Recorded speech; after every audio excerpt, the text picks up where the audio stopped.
Just a week out from the commencement of the Inter-Dominion Carnival, with a very strong 8-event program set down for decision at Clonmel on Saturday night.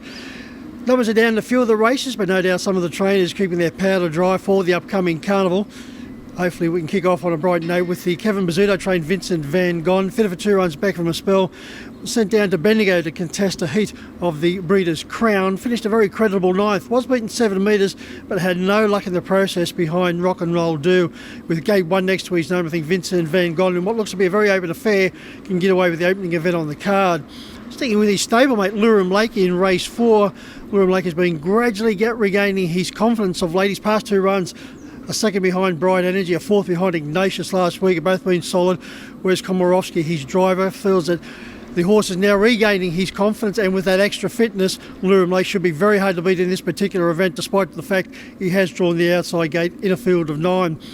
Well, over to race 5 in Cash and Flow, he just loves the Menangle Mile. He's back from a spell. He did trial very strongly. He beat JOK by a head in no particular trial. JOK came out and won the Nick Rober Memorial last week, a Group 3 event, in brilliant fashion. So Cash and Flow, he should be returning on a winning note.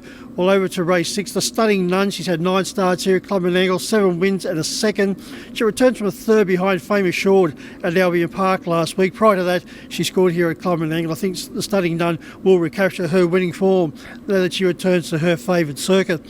Well, what a program of racing at Melton on Saturday night. The Breeders' Crown Group 1 racing throughout the card. First of these specials. In race 1, Emma Stewart has Honolulu Bay, and Honolulu Bay returned from a spell with a devastating win. Has drawn the back row, but I think Honolulu Bay is a horse that's going to be going places, and no doubt Emma Stewart will take him to a much higher level. So Honolulu Bay in the opening event. Over to race 5 and 13, Catch a Wave for the 2-year-old Colts and Geldings Group 1 final. Catch a Wave has drawn the back row, as he did last week, but he's still proved too good for his rivals. He's an exciting type, Catch the Wave. In race 6, well, it's impossible to go past Act Now. He's got the draw, he's got the form. I think he certainly will dominate his particular Group 1 event and prove the best bet on the card. Well, in race 6, the 3-year-old fillies Group 1, despite the fact that Ladies in Red has drawn the back row compared to Better Twist off the front line and some of her more fancy stablemates, I think Ladies in Red stick with her. I think she'll take a power of beating in race 6, and we may get a suitable price concerning her prospects.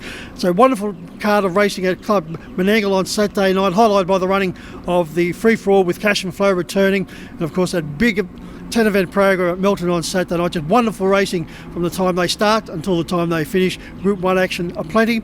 So certainly a great appetiser with the Inter-Dominion Carnival just a week away. Until next time around, good punting.